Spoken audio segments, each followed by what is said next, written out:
जैसा कि आप सभी को विदित है कि यह साप्ताहिक व्याख्यान माला 5 जून 2021 से आयोजित होती आ रही है और सौभाग्य से उस दिन भी पर्यावरण दिवस था। वहीं हमने 24 जुलाई को भी गुरु पूर्णिमा के उपलक्ष्य में एक कार्यक्रम आयोजित किया था और हमने अपने गुरुजनों का आशीर्वाद प्राप्त किया था। और वहीं स्वतंत्रता दिवस की पूर्व संध्या यानी 14 अगस्त को भी हमारे साथ आज हैं सरल जी, उनके द्वारा शौर्य कविता पाठ का आनंद लिया था। आज पुनः हमें सौभाग्य प्राप्त हुआ है कि आज शिक्षक दिवस के रूप में हम आज यहाँ पर उपस्थित हुए हैं। जैसा कि सबको विदित है कि हमारे पहले उपराष्ट्रपति और दूसरे राष्ट्रपति सर्वपल्ली राधाकृष्णन थे। वे एक दार्शनिक विद्वान शिक्षक भी थे। 1962 का वाक्य है जब उनके विद्यार्थियों और मित्रों ने उनके जन्मदिन मनाने की इच्छा जताई थी, तो उन्होंने उन्हें सलाह दी थी कि क्यों ना मेरे जन्मदिन को शिक्षक दिवस में मनाया जाए। जब से यह परंपरा चली आ रही है, आज हम भी यहाँ पर शिक्षक दिवस को मनाने के लिए इकट्ठे हुए हैं और सौभाग्य से हमारे बीच में साहेबलाल दशहरे जी, जो एक कवि भी हैं, साथ में घनसौर हायर सेकेंडरी स्कूल में प्राचार्य के पद पर पदस्थ हैं। वहीं आपने डेपुटेशन पर ब्लॉक शिक्षा अधिकारी के रूप में भी कार्य किया है। आपने जो शिक्षक के रूप में एक जो देश की सेवा कर रहे हैं, साथ साथ साहित्य की भी सेवा कर रहे हैं। हमारा बड़ा सौभाग्य है कि हमारे बीच में सरल जी जैसे सरल व्यक्ति और व्यक्तित्व के धनी, सुलभ ही जैसा उनका नाम है सरल, वैसे हमको प्राप्त हो जाते हैं। उनके बारे में मैं यह कहना चाहूँगा, सही है गलत क्या है, सही क्या है गलत क्या है, ये सब पढ़ाते हैं आप। सही क्या है गलत क्या है सब पढ़ाते हैं आप। सच क्या है झूठ क्या है यह समझाते हैं आप। जब सूझता कुछ नहीं है, जब सूझता नहीं कुछ, तो राह को सरल बनाते हैं आप। शिक्षक दिवस की शुभकामनाओं के साथ मैं आगे सरल साहब को आमंत्रित करता हूं कि वह अपनी सरल एवं जो काव्य पाठ यानी जो शब्द की रचना होती है उसके आनंद से हमें विभोर करने का कष्ट करें। जी जी जी, बहुत बहुत धन्यवाद। सभी लोगों को शिक्षक दिवस की बधाइयाँ, शुभकामनाएँ। और आज पटल पर हमारे बीच में आदरणीय काजल जी, आदरणीय राजमणि सिंगरोल जी, DS लोधी जी, आदरणीय चंद्रकांत वर्मा जी, रामजीवन लोधी जी, आदरणीय वरुण ठाकुर जी, सुप्रीम कोर्ट के आप अधिवक्ता हैं और आप पटल पर जुड़े हैं, मुकेश ठाकुर जी, आदरणीय हरिओम वर्मा जी, आप सभी लोगों का आज के इस पटल पर स्वागत है। और आप लोगों ने मुझे याद किया, ये मेरे लिए सौभाग्य की बात है। और शिक्षक दिवस के अवसर पर, चूँकि मैं मूलतः शिक्षक ही हूँ और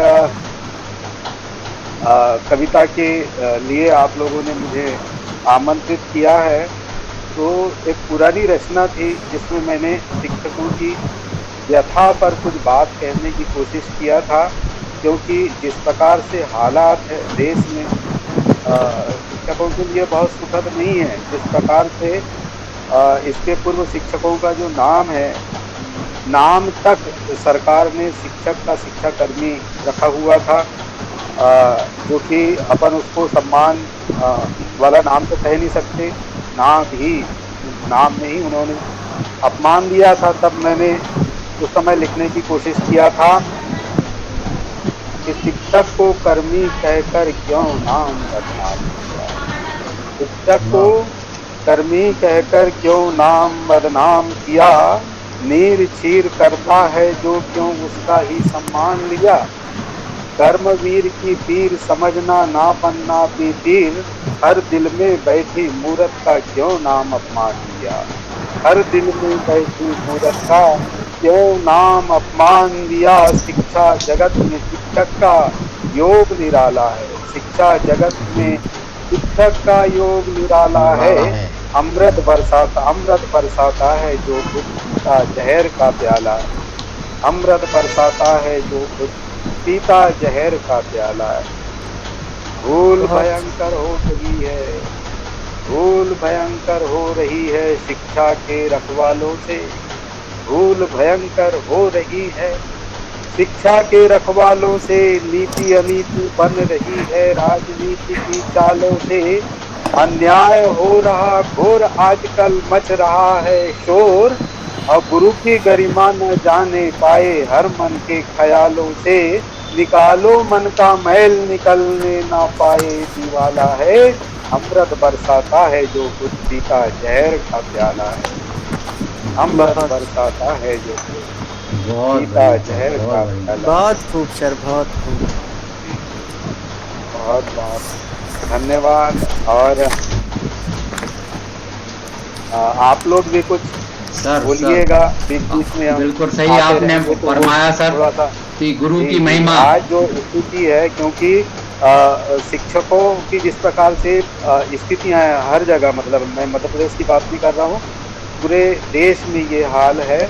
और उसके सम्मान की रक्षा करने के लिए पूरे देश को, पूरे समाज को आना चाहिए। होता ये है कि जब शिक्षक दिवस मनाया जाता है तो हर स्कूलों में मनाया जाता है ज़्यादातर, जबकि स्कूलों में शिक्षक होते हैं। ये दायित्व जबकि समाज का होना चाहिए। जिस प्रकार से आप लोगों ने काम किया है, आप लोगों को मैं नमन करता हूँ। और इसी प्रकार से समाज में ये काम होना चाहिए, क्योंकि कई बार स्थिति ऐसी होती है कि जैसे नाग पंचमी के दिन नाग को दूध पिलाया जाता है, इस टाइप से भी बात होती है। कई बार ऐसा मतलब लोग बोलते हैं तो वो बड़ी विषम परिस्थिति होती है। पोले के दिन बैल को खूब सजाया जाता है और दूसरे दिन क्या हाल होता है। तो वो शिक्षकों के साथ में आज कमो बेश किसी प्रकार की स्थिति है। बहुत अच्छी इस प्रकार से सरकार कर रही है, वो बहुत अच्छा नहीं हो रहा है शिक्षकों के लिए, क्योंकि शिक्षक ही भाग्य विधाता है देश का। वो दुनिया को बना सकता है, उसी के हाथ में देश के पूरे नागरिक है, भावी नागरिक को बनाने का काम शिक्षक करता है। और दूसरे देशों में ऐसा कहा जाता है कि सबसे पहले कलेक्टर से भी ज़्यादा जो सैलरी है वो शिक्षकों की होती है, ऐसा कहा जाता है। सम्मान भी उनका ज़्यादा होता है और उसके लिए जो कंपटीशन होता है वो भी बढ़कर होता है, ऐसा कहा जाता है। तो वो बात होना चाहिए, क्योंकि शिक्षक ही तो दुनिया को बनाने वाला है। बिल्कुल सर, आप जी सर, रखिएगा। बिल्कुल सही, बिल्कुल सही।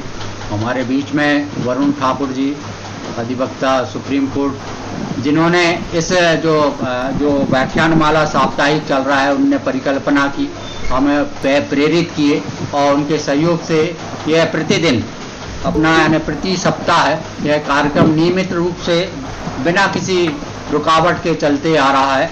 यह हमारा 14वां एपिसोड है और हमारे बीच में अभी जुड़े हुए हैं श्री मुकेश लिल्लारे जी, बालकृष्ण वर्मा जी, हरिओम वर्मा जी, काजल मरावी, हमारे राजमणि सिंगरौले जी, वर्षा मस्कुले जी और वर्मा जी, चंद्रकांत वर्मा जी, सभी का बहुत बहुत हार्दिक अभिनंदन है। मैं वरुण जी से निवेदन करूंगा कि शिक्षक दिवस के उपलक्ष्य में आप भी 2 शब्द कहें। सर मैं 5 मिनट बाद ज्वाइन करूँगा। चलिए, जब तक है तो वरुण जी किसी काम में लगे हुए हैं, तो मैं राजमणि जी से निवेदन करता हूं कि वो आप शिक्षक दिवस पर अपने 2 शब्द कहें। जी सर। सर सबसे पहले मेरा शिक्षक दिवस की बहुत बहुत शुभकामनाएं सर। और मेरा शिक्षकों जितने भी शिक्षक हैं सर, अपने जिन्होंने मुझे शिक्षा दिया है, जिन्होंने मुझे बचपन से अभी तक जो भी ज्ञान प्राप्त हुआ है, सभी को मेरा सादर प्रणाम। और सभी को सर मैं बहुत बहुत अभिनंदन और बहुत बहुत धन्यवाद सर व्यक्त करना चाहता हूँ, जिन्होंने मुझे आज इस मुकाम तक पहुँचाया सर। मैं सबसे पहले जो अभी हमारे दसरिये साहब ने एक शब्द बोला कि शिक्षकों को वो सम्मान नहीं मिल रहा है जैसा सम्मान मिलना चाहिए। सर अभी की बात है सर, अभी 4 दिन पहले की बात है। अभी माननीय उच्च न्यायालय अपने जबलपुर में ये ग्वालियर खंडपीठ के द्वारा इस सील नागू साहब द्वारा एक ऐसा एक फैसला सुनाया था शिक्षकों के बारे में कि प्राइमरी शिक्षक का सरकार का सबसे अधिक वेतन पाने वाले कर्मचारियों का स्थान होना चाहिए। ये जो प्राइमरी का शिक्षक जो होता है कितनी मेहनत करता है, वो जो प्राइमरी की जो नींव होती है वो कहाँ से कहाँ तक लोगों को ले जाती है। सर अभी जो मतलब उन्होंने बताया कि शिक्षक का जो सबसे ज़्यादा वेतन पाने के लिए क्या होना चाहिए कि राष्ट्र निर्माण, मैं सर पढ़ देता हूँ कि शिक्षकों का वेतन सबसे ज़्यादा करने का विचार राष्ट्र निर्माण को मजबूत करने का पहला कदम माना जाना चाहिए। ऐसी व्यवस्था के बाद ही सर्वश्रेष्ठ प्रतिभाएं शिक्षक बनने के लिए प्रेरित होंगी और अपने विद्यार्थियों को सृजनात्मक ऊर्जा का संचार कर पाएंगे। इन्होंने ऐसा मतलब एक वो दिया है इसमें अपने फैसले में एक ऐसे शब्द लिखे हैं, तो मतलब ऐसा नहीं है सर, गंभीर टिप्पणी थी सरकार के खिलाफ और उसने यही बोला है कि अंततः वह मासूम बच्चा हारता है जो अच्छी शिक्षा के लिए आया। न्यायालय ने इस मामले में टिप्पणी करते हुए लिखा है कि इस व्यवस्था में अंततः एक मासूम बच्चा हार जाता है जो सरकारी प्राथमिक विद्यालय में गुणवत्ता शिक्षा की उम्मीद के साथ भर्ती होता है। और विद्यालय में बच्चों को न केवल पढ़ना लिखना सिखाया जाता है बल्कि सही और गलत का अंतर करने की क्षमता विकसित कराया जाता है। नैतिक अनैतिक का अंतर समझना और इससे बढ़कर समाज और राष्ट्र के लिए जीवन के अनुशासन यही सीखता है। और यह मूलभूत गुण बच्चे में तभी आ सकते हैं जब उसे पढ़ने वाले शिक्षक चरित्र, आचरण, व्यवहार और मानवीय मूल से उत्कृष्ट गुणवत्ता वाले हों। तो सर शिक्षक की बात जब कर रहे हैं तो शिक्षकों को यदि वेतन देंगे, सही उनको मार्गदर्शन मिलेगा, सही उनको सम्मान मिलेगा, तो एक प्राइमरी शिक्षक जो देश की ये नींव होती है और जो शिक्षकों में जो समाज की नींव है, तो अगर शिक्षक ही समाज की नींव है, पहली पाठशाला जो होती है शिक्षक ही है। माँ को बोलते हैं, अपने परिवार को बोला जाता है, लेकिन शिक्षक भी सर एक प्राथमिक पाठशाला है जो वहाँ से सब प्रकार की उचित, अनुचित, गलत, सही, सत्य, ये सब चीज़ों का ज्ञान कराते हैं।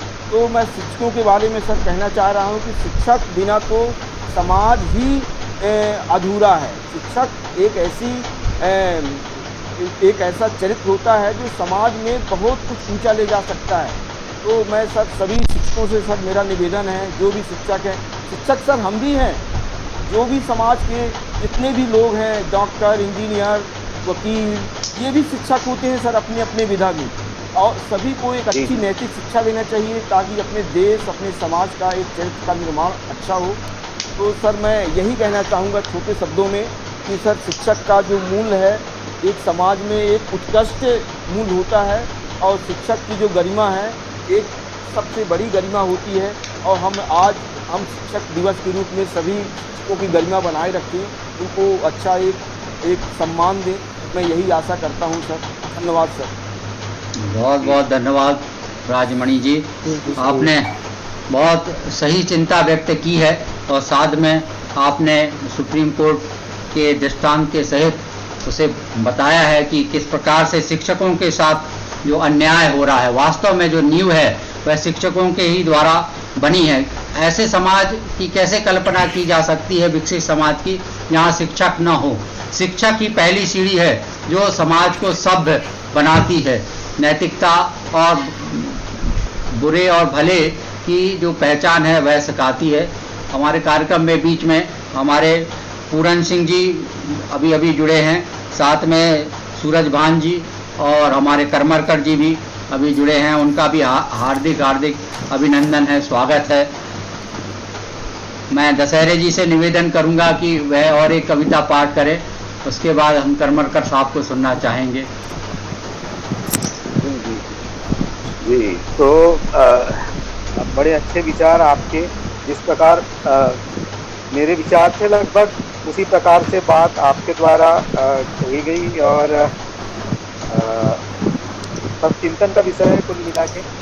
क्योंकि बहुत अच्छा अगर कंपटीशन होगा प्राइमरी शिक्षक के लिए, तो वहाँ जो प्रतिभाएं हैं, अच्छी प्रतिभाएं स्कूलों को मिलेगी, तो बच्चों का विकास तो हो ही जाएगा। परंतु जिस प्रकार से राजनीति हुई है पहले भी, और जिस प्रकार से भर्ती हुई है, और जिस प्रकार से हमको शिक्षक मिले हैं, तो उनसे हम वो आशा नहीं कर सकते जिस प्रकार से हम अपने देश को बनाना चाहते हैं। दुनिया को बदलना है तो ये शिक्षक के दिमाग को और शिक्षक को जो है ना मोटिवेट करने की ज़रूरत है, ऐसा मैं मानता हूँ।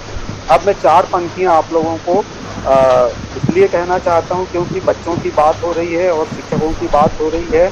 तब जो शिक्षक होता है वो उसके हाथ में कलम होती है साहब, और वो लिखता है।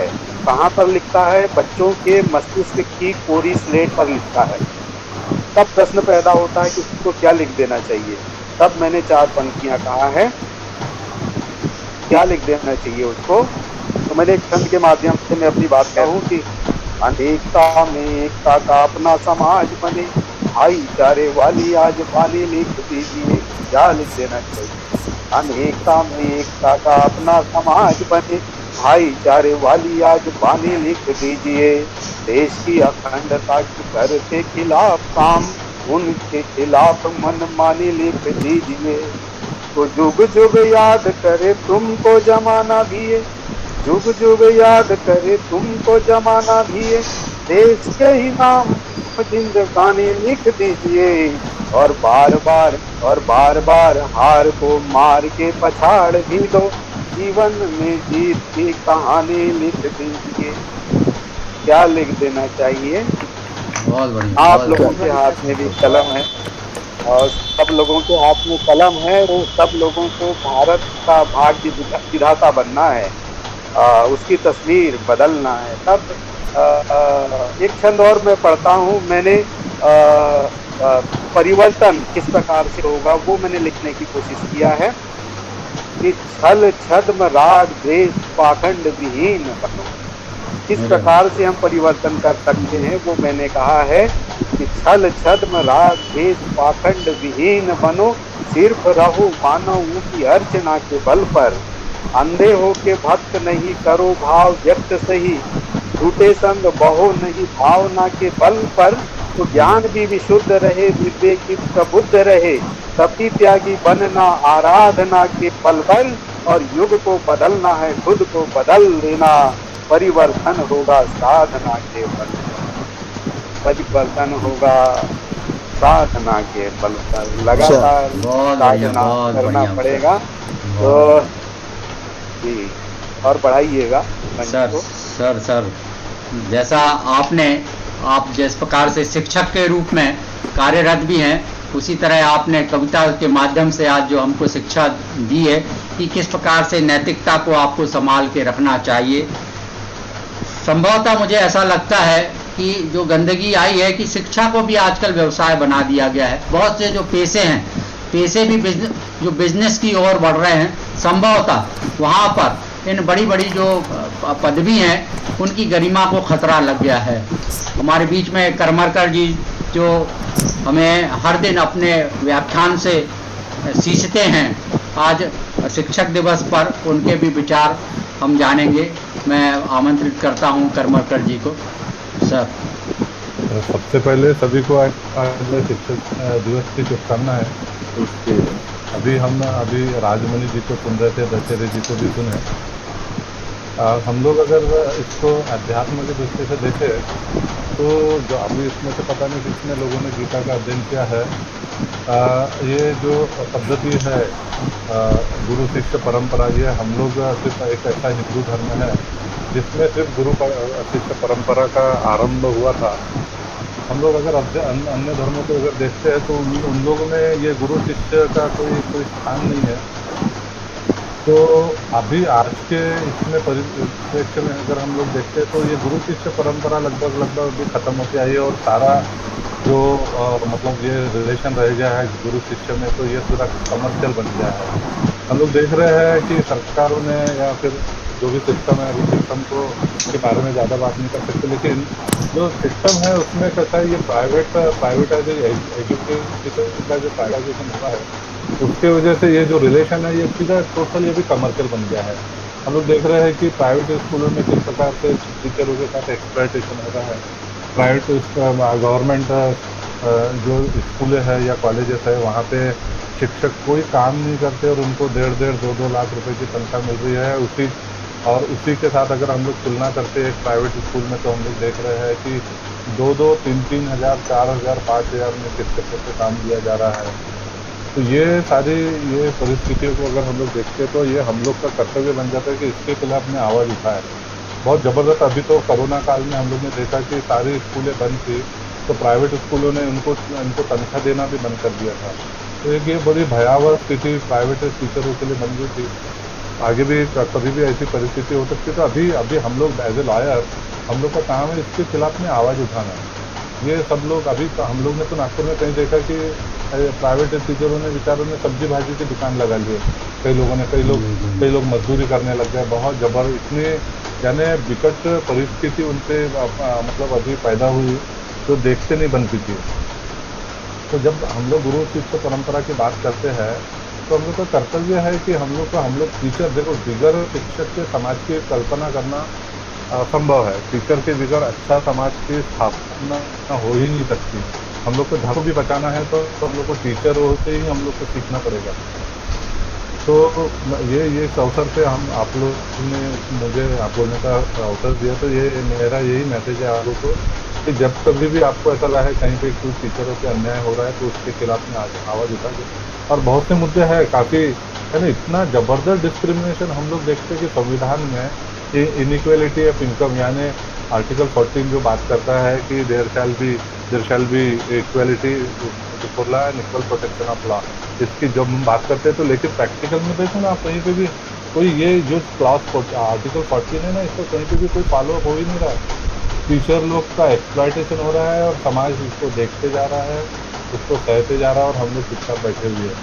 तो ये एक बहुत अच्छी परिस्थिति नहीं है। ये समाज को अच्छा समाज हम लोग नहीं बोल सकते हैं। इसके लिए हम लोग ने भी एज ए लॉयर कुछ जो भी हम लोग कर सकते हैं उसके लिए करना चाहिए। ये एक हम लोग का ये जो माध्यम बना हुआ है, इसके माध्यम से हम लोग अभी क्या कर सकते हैं इसकी प्लानिंग आज ही शुरू कर दीजिए और उसमें पूरा सपोर्ट हम लोग को करते रहेंगे। जितनी भी धन बल जो भी लगता है जो हम लोग कुछ कर सकते हैं, वरुण जी से भी बात करिए, वो हम लोग करेंगे। यही इन्हीं शब्दों के साथ हम अपने भाषण को विराम देते हैं। बहुत बढ़िया कर्मकर जी, आपने बिल्कुल सही बिंदु उठाया है कि साथ में जो दिख रहा है वह तो दिख रहा है, मगर उसको ठीक करने के लिए भी हमें कदम उठाना पड़ेंगे। हमारे संविधान में जैसे अभी अमेंडमेंट करके शिक्षा का अधिकार तो दिया है, यानी इसका मतलब ये है कि शिक्षा हर एक व्यक्ति का मूल अधिकार है, बचपन से ही अधिकार है। मगर जहाँ जो शिक्षक हैं उनका भी तो अधिकार तय करना चाहिए। जो जभी तो शिक्षा फलेगी फूलेगी। इसी तारतम्य में हमारे बीच में हरिओम वर्मा जी भी उपस्थित हैं। आपसे भी निवेदन है कि वे शिक्षक दिवस में अपने विचार व्यक्त करें। सर 1 मिनट में लेना चाहता हूँ। सर स्वागत है। सर आदरणीय करमरकर जी ने बहुत अच्छे विचार रखे। मैं समझता हूँ कि ये तो बहुत बड़ी समस्या है, ज्वलंत समस्या है आज की। आज जो ये प्राइवेट स्कूल वाले जो मालिक होते हैं इतनी फीस लेते हैं और इतनी मोटी कमाई करते हैं और अपने टीचरों को 2-3 हज़ार में ऐसा शोषण करते हैं, उनका वो कैसे परिवर्तन होंगे इसके बारे में कल्पना करूँ तो रह जाएंगे। और फिर भी ना इनके कोई RTI लगाई जाती है, ना इनको खिलाफ कोई कार्रवाई होती है। और अगर किसी ने आवाज़ भी उठाया तो वो बड़े बड़े नेताओं के रिश्तेदार होते हैं, वो आवाज़ दी जाती है। आज की सबसे बड़ी समस्या जो आपने जो ये ज्वलंत समस्या उठाया, मेरे को लगता है कि ये बहुत बड़ी समस्या है। इस पर आज ना कुछ ऐसा हमको डिसीजन लेके और कोई न कोई ऐसा अपील अगर कुछ की जा सकती होगी, अगर करने का जाएगा मानव अधिकार में ले जाने वाला मामला है ये, बिल्कुल सामान्य बिल्कुल मामला नहीं। 4,000 में अभी जो आपने बताया कि कोरोना काल में उन लोगों ने सब्जी बेचा है। मेरा एक दोस्त है सर, और वो प्राइवेट स्कूल में प्रिंसिपल था, पर अभी जब कोरोना काल में उसकी नौकरी चले गई तो कई बार उसका फोन आता था, सर मैं तो शिक्षक भी हूँ, प्रिंसिपल भी हूँ और प्राइवेट स्कूल में हूँ और मैं किसी से मांग भी नहीं सकता, और भूखे मरने की नौबत आ गई, तनख्वाह पूरी बंद हो गई थी। थोड़ी सी तनख्वाह 10-15 हजार भी देते होंगे, मान लो, तो 10-15 हजार में कैसे चलता होगा? 10-15 हजार देते ही नहीं है, 5,000 के ऊपर नहीं देते वो लोग। हम लोग को मालूम है, हमने बहुत सर उससे ज्यादा देते नहीं है। उसके हम लोग के महाराष्ट्र में एक्चुअल में एक कायदा भी बना हुआ है, एक लॉ बना हुआ है, Maharashtra private school regulation act करके है, लेकिन वो सब दिखावे के लिए है, वो कुछ नहीं होता है। एक्चुअल में क्या है, ये लोग मालूम है कि जब उसकी अपॉइंटमेंट करते हैं ना, तभी उससे रिजिग्नेशन लेटर भी बनवा लेते हैं वो। इसमें यानी आपको बताऊंगा ना इसमें, क्योंकि ये मैटर में हमने प्रैक्टिस किया हुआ है। स्कूल ट्राइब्यूनल, पता नहीं आपके MP में स्कूल ट्राइब्यूनल है, कॉलेज ट्राइब्यूनल और स्कूल ट्राइब्यूनल? नहीं, यहाँ पे नहीं है सर, मध्य प्रदेश में सर यहाँ ऐसा कोई ट्रिब्यूनल नहीं है सर, यहाँ बहुत सब एक्सप्लॉइटर है, बहुत ज़्यादा शोषण है। सर यहाँ पर एक चीज़ और कहना चाह रहा था कि ये जो प्राइवेट स्कूल वाले जो सैलरी देते हैं सर, सैलरी देते हैं, कहीं कहीं तो 1,500 रुपये भी देते हैं, 2,000, 2,500, 1,500, तो इन लोगों से 700 रुपए भी देते हैं कई स्कूलों में, 700 रुपये भी देते हैं। तो इनके खिलाफ इनको मानव अधिकार में घसीटना चाहिए इन लोगों को, और ये खाद के खिलाफ अच्छी बड़ी कार्रवाई हो जाए ना, तो मजा आ जाए। मेरे को लगता है कि ये बहुत गंभीर समस्या है, इस समस्या पे कुछ न कुछ होना चाहिए, कुछ न कुछ होना चाहिए। PIL लगाना चाहिए। प्रताड़ना है साहब, ये प्रताड़ना है बेरोजगारों के साथ, और कुछ मेरा भी सर इसमें थोड़ा सा निवेदन था कि सर जी। हम सब लोगों के बच्चे प्राइवेट स्कूल में जाते हैं पढ़ने, और यहाँ पे लोगों को 60,000, 75,000, 80,000 तक की वेतन मिलती है। उन स्कूलों में तो जगह खाली पड़ी है, वहाँ पे बच्चे ही नहीं हैं, और अगर 4 टीचर हैं तो वो 8 दिन में 2 दिन में एक आएगा, 2 दिन एक आएगा, ऐसे उनके 8 दिन निकलते हैं। उस ओर पर कोई ध्यान ही नहीं देता। जहाँ पे पैसे भी दे रहे हैं गवर्नमेंट की ओर से, निश्चित बच्चों को पढ़ाया जाएगा, उसके बावजूद सर उसका उत्तर ये है कि जो भर्ती होती है शिक्षकों की, वो ऐसे राजनीतिक कारणों से जो अच्छे लोग होते हैं उनकी भर्ती नहीं हो रही है, तो उनको पढ़ाने में मन लगता नहीं है, और जिसके कारण जो हमारा स्कूल है, सरकारी स्कूल, वहाँ पर बच्चों को वो खुद भी पढ़ाना नहीं चाहते। तो ये तो बहुत बड़ी विडम्बना है। अगर मान लो प्राथमिक शाला में अच्छे शिक्षकों को अच्छी वेतन और अच्छी भर्ती होना अगर शुरू हो जाएगी ना, तो प्राइवेट स्कूल अपने आप बंद हो जाएंगे। तो सबसे बड़ी समस्या ये है, मैं समझ रहा हूँ। और वो 2,000 वाले, 3,000 वाले और बिना ट्रेनिंग वाले शिक्षकों के लिए हम अपने बच्चों को छोड़ देते हैं वहाँ पढ़ाने के लिए। बिल्कुल वैसे अगर हम लोग कुछ करें, यहाँ पे पढ़ाई नहीं हो रही है, जहाँ पे इस और ध्यान दिया जाए कि सर जो लोग पैसे वाले हैं, जो अपर कास्ट में आते हैं सर, लगभग उन्हीं के स्कूल हैं, और लगभग वही टीचर है वहाँ पे। जी नहीं, बिल्कुल सही कह रहे हैं आप सूरबान जी। यहाँ हमारे भारतवर्ष में यानी दोहरा मापदंड बनाया गया है, एक है प्राइवेट स्कूल और एक गवर्नमेंट स्कूल, और दोनों में अगर ये समानता यानी एक प्राइवेट सेक्टर को ख़त्म ही कर दिया जाए, या ऐसा कुछ किया जाए कि दोनों में समानता आ जाए, तभी कुछ हल निकल पाएगा। नहीं तो जो ये कॉन्वेंट स्कूल का जो कॉन्सेप्ट है, वह हमारे समाज का, हमारी नींव को खोखला कर रही है। इस प्रकार से भी कहा जाए तो अतिशयोक्ति नहीं होगी। तो इस पर भी हमें चिंतन करना चाहिए, और बीना एडवोकेट हमें इस पर, जैसा अभी करमरकर साहब ने कहा, हमें कुछ न कुछ कदम उठाना चाहिए। चलिए, इसी तारतम्य में हम हरिओम वर्मा जी से भी उनकी तो विचार ले लिया जाए। वर्मा जी। बहुत बहुत धन्यवाद सुलाखी सर और सभी आदरणीय गुरुवर और बाकी अधिवक्ता बंधु और हमारी जो आपको भी सभी को शिक्षक दिवस की हार्दिक हमारा ये जो प्रोफेशन है अधिवक्ता का, ये हर दिन कुछ न कुछ सीखने को हमें इस प्रोफेशन के लिए मिलता है और हर दिन हमें अपने साथी से, अपने सीनियर से कुछ न कुछ सीखना पड़ता है, सलाह लेनी पड़ती है।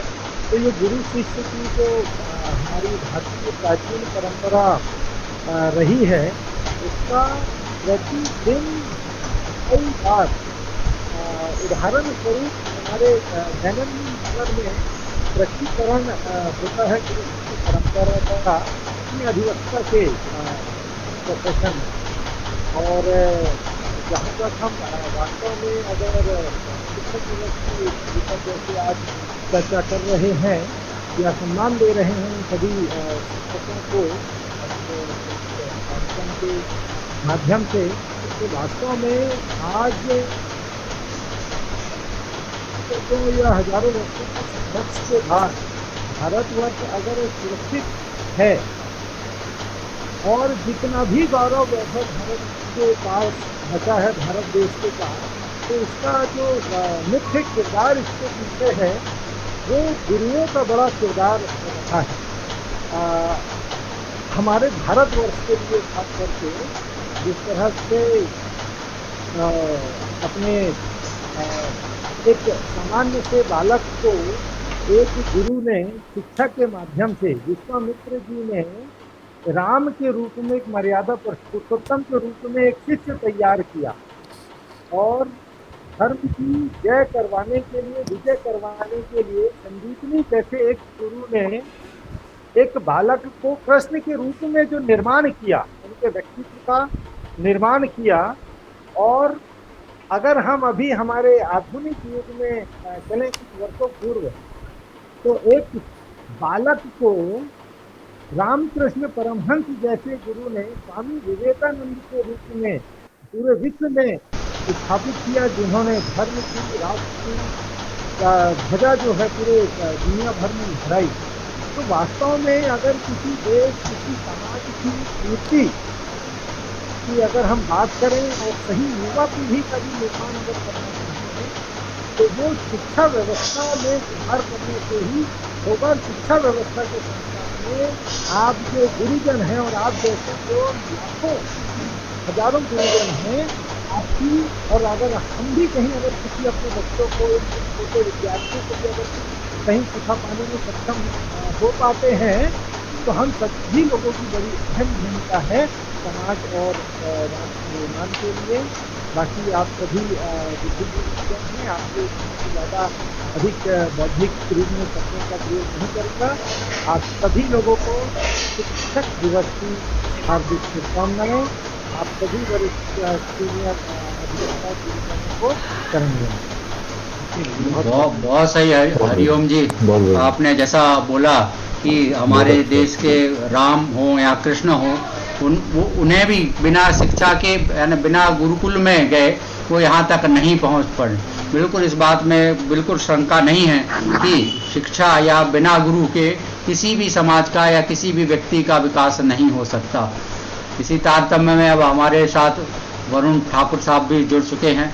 आपसे भी निवेदन है कि आप भी अपने विचार व्यक्त करें।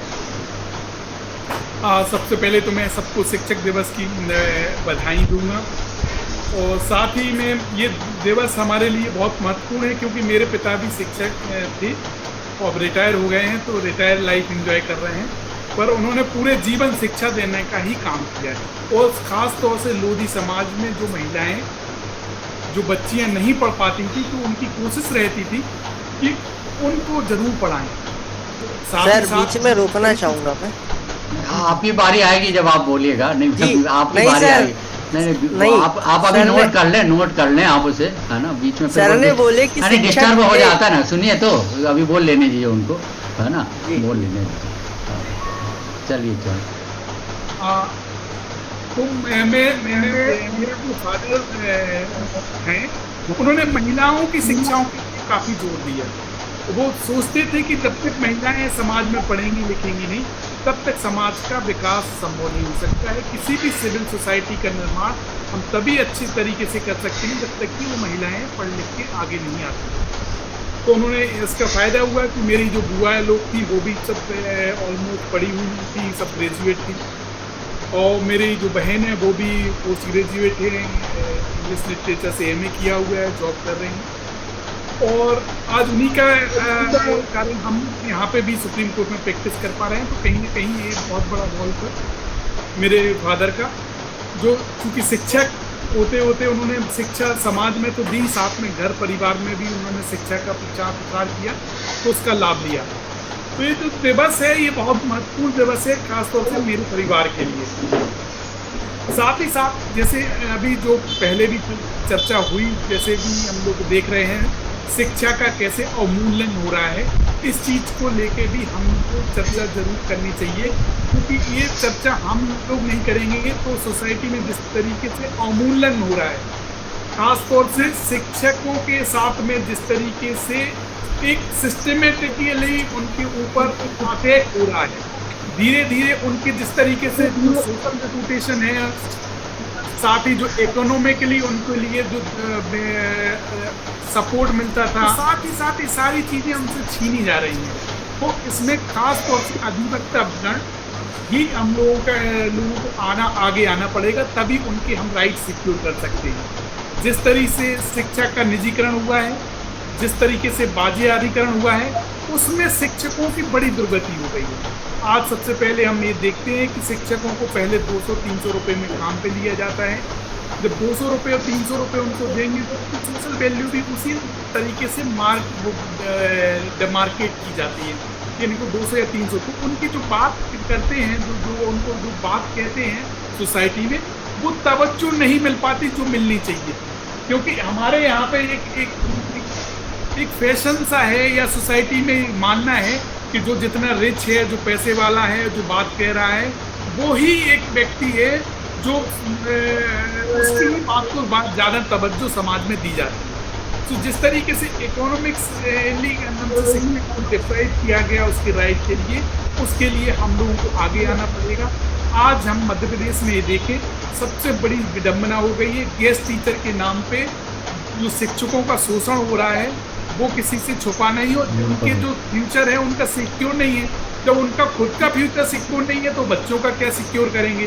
तो आज हमारा जो भविष्य है ऐसे लोगों के हाथ में है जो अपने ही भविष्य के लिए लड़ाई लड़ रहे हैं। तो ये हम किस युग में जी रहे हैं। आज हमें जहाँ पे जिस जगह पे हमें पहुँचना चाहिए, या हमारे जो बच्चे आने वाली जनरेशन को पहुँचना चाहिए, वो क्यों नहीं पहुँच पा रही है, उसके पीछे ये रीज़न है कि शिक्षकों के लिए जो शिक्षा के मापदंड, आज सबसे बड़ी विडम्बना ये हो गई है कि जिसको कहीं काम नहीं मिलता वो शिक्षक बन जाता है, और वो ऐसे ही चुने जाते हैं। शिक्षकों को भी वो ऐसे ही लोग रखते हैं, जो गवर्नमेंट है ऐसे ही लोगों को रखती है जिनका कोई इंटरेस्ट नहीं है, उनको भी खाना पूर्ति हो गई, और जो मिनिमम रिक्वायरमेंट है, जो इंटरनेशनल गाइडलाइन है, उसके हिसाब से उनको शिक्षक की अपॉइंटमेंट करने हैं, उस हिसाब से स्कूल देने हैं, वो वर्ल्ड बैंक से या वर्ल्ड ऑर्गेनाइजेशन से बेनिफिट लेके और यहाँ पे खाना पूर्ति कर रहे हैं। तो जिस तरीके से शिक्षा पे काम होना चाहिए, पिछले 30-35 साल में जिस तरीके से हिरासमेंट हुआ है, बहुत ही बड़े पैमाने पे हुआ है, इसको नकारा नहीं जा सकता। इसके पहले आप भले उतना एजुकेशन का, हमारे यहाँ पे उतने स्कूल्स नहीं थे, उतनी सारी चीज़ें नहीं थी, पर हमारे यहाँ पे जो 30-35 साल पहले जो बच्चा पढ़ा हुआ निकलता था, वो कहीं ना कहीं उसकी बर्थ दिखती थी एजुकेशन में। आज हम ये देखते हैं कितने सारे इंजीनियर अपनी डिग्री लिए घूम रहे हैं, कितने सारे फार्मेसी किए हुए घूम रहे हैं। आज वो क्या गया है कि आपने एडमिशन ले लिया, आपको क्लास नहीं अटेंड करना तो उसके भी पैसे दीजिए, आप क्लास अटेंड नहीं करेंगे, आप एग्जामिनेशन में बैठना चाहते हैं, आप बैठिए, नहीं बैठना चाहते तो आप दूसरे को बिठा लीजिए, उसके भी पैसे दीजिए। तो ऐसे करके एक डिग्री खरीदी जा रही है सिस्टमेटिकली। तो इस चीज़ को हमें रोकना चाहिए, रोकना पड़ेगा, और हम लोगों को आगे आना पड़ेगा।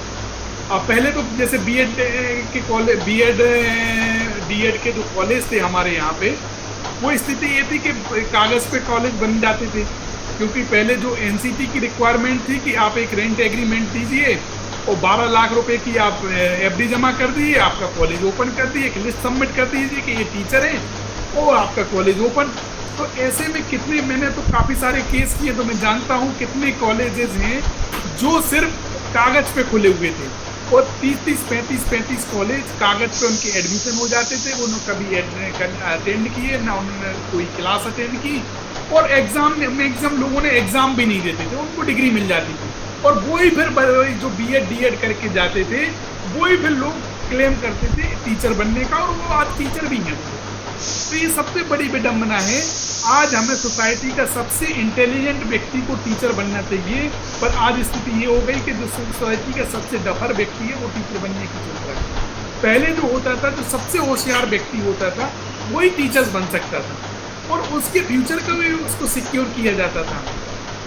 आज सेंट्रल यूनिवर्सिटी हो या गवर्नमेंट यूनिवर्सिटी हो, उस लेवल पे पेमेंट भी मिलती है ताकि उनका फ्यूचर भी सिक्योर किया रहे और ताकि वो काम भी कर सके, मगर उनकी आज अपॉइंटमेंट नहीं हो रहे, क्योंकि जो काम जो उनको बहुत कम पैसे में हो पा रहा था वो आज उनको फ्री ऑफ कॉस्ट सारी चीज़ें चल रही हैं, उन सब चीज़ों का फायदा नहीं मिल पा रहा। तो इन सब चीज़ों के लिए खास तौर से अधिवक्ता लोगों की ये जिम्मेदारी बन जाती है कि शिक्षा का सही तरीके से सोसाइटी में सही पहुँचे।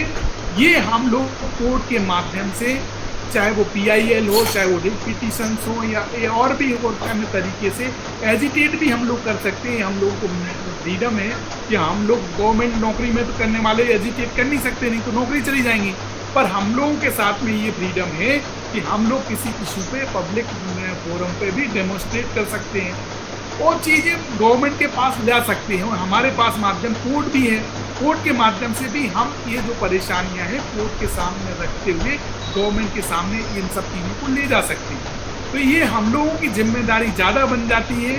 और ख़ास तौर से आज शिक्षक दिवस के मौके पे मैं ये कहूँगा, सभी लोगों से ये अनुरोध करूँगा कि सबसे बड़ा ट्रिब्यूट हमारे शिक्षकों के लिए यही है कि हम अपने लेवल पे शिक्षा में कैसे सुधार लाएं। आसपास जो शिक्षा में जो स्थिति बनी हुई है उन सब चीज़ों को हम पब्लिक प्लेटफॉर्म पे कैसे लेके आएँ ताकि इस बिगड़ती हुई व्यवस्था को हम दुरुस्त करने के लिए एक कदम उठा सकें।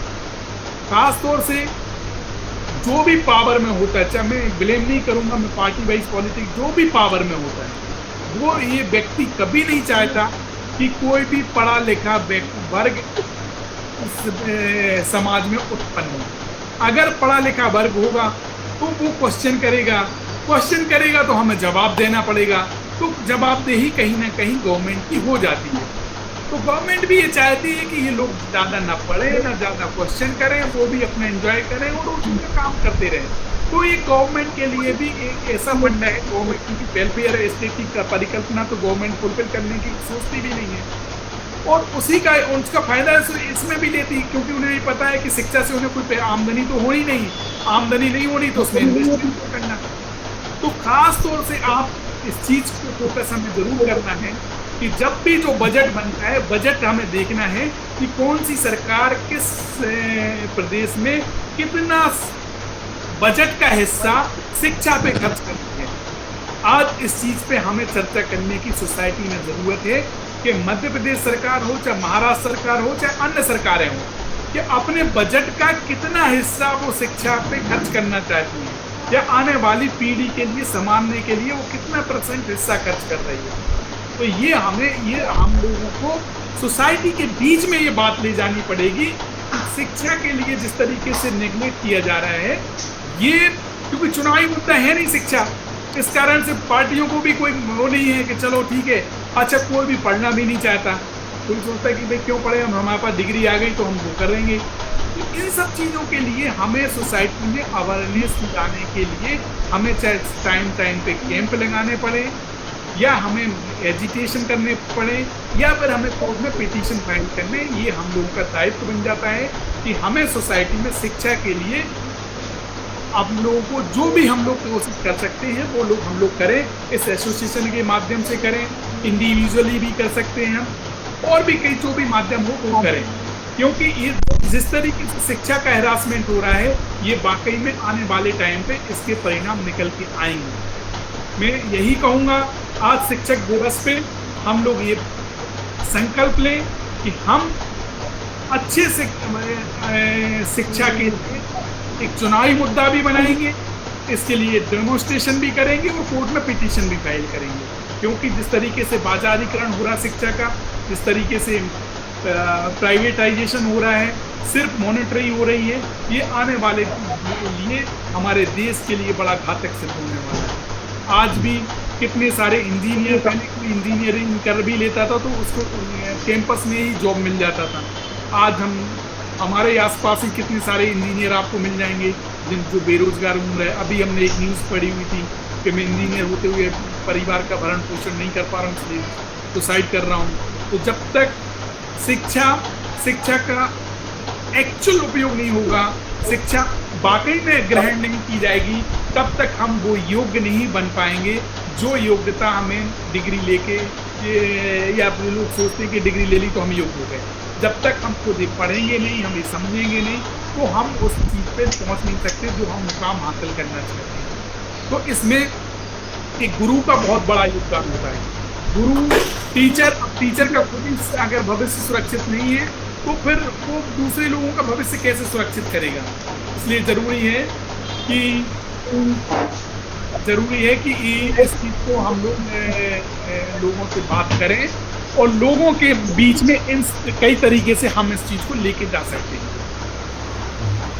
मैं चूँकि समय ज़्यादा ले लिया मैंने, शिक्षक दिवस का मौका था और ये जो सब्जेक्ट है ये मेरे दिल से जुड़ा हुआ है और इसमें काफ़ी सारी चीज़ें मैंने की भी हुई हैं। मैंने काफ़ी सारे इसमें जो आपने बालाघाट के एक सुभाष रंगाले थे, उन्होंने एक चिट्ठी लिखी थी BEd कॉलेज को, जिसमें दीपक मिश्रा साहब ने संज्ञान लिया और सारी इंस्पेक्शन कराई, सारी चीज़ें कराई और 7-8 का रिजल्ट जो विदाउट प्रोसीजर था वो खुल नहीं पाया आज तक। तो उसमें काफ़ी सारे काम हुए। ऐसा नहीं कि चिट्ठी लिखने से अगर कोई नॉर्मल व्यक्ति भी अगर चिट्ठी लिखे हाईकोर्ट को और उस पर भी संज्ञान लेती है कोर्टें। तो अगर कोई भी इश्यूज आती हैं तो हमें बराबर लिखना चाहिए, कोर्ट में लिखना चाहिए, सुप्रीम कोर्ट को लिखो, हाई कोर्ट को लिखो और उस पर काम हुए हैं। इसको उदाहरण है आपके सामने। मैं यही कहूँगा कि आप इस मौके पे कई लोग क्या सोचते हैं कि डिग्री मिल गई बस हो गया, तो डिग्री के अलावा हमें अपनी एजुकेशन पे भी फोकस करना पड़ेगा। हम अपने लोगों के बीच में ये चीज़ लेके जाने पड़ेंगे कि जब तक हम काबिल हम तभी बनेंगे जब हम शिक्षा ग्रहण करेंगे। और ख़ास तौर से वुमेन्स एम्पावरमेंट तभी होगा क्योंकि उनके राइट सबसे ज़्यादा कर्टेल होते हैं, क्योंकि वो सबसे ज़्यादा उनके ऊपर ध्यान नहीं देता।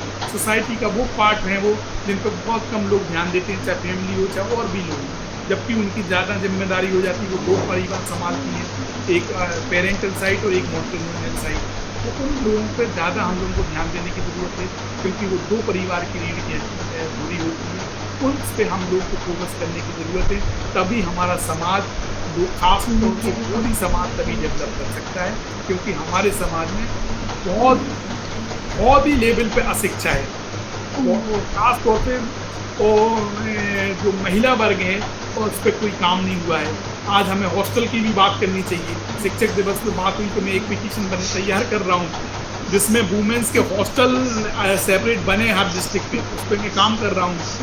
और जो इसका सैनिटरी नैपकिन पे भी मैं एक पिटीशन तैयार कर रहा हूँ ताकि एटलीस्ट स्कूलिंग लेवल पे sanitary napkin free of cost मिले।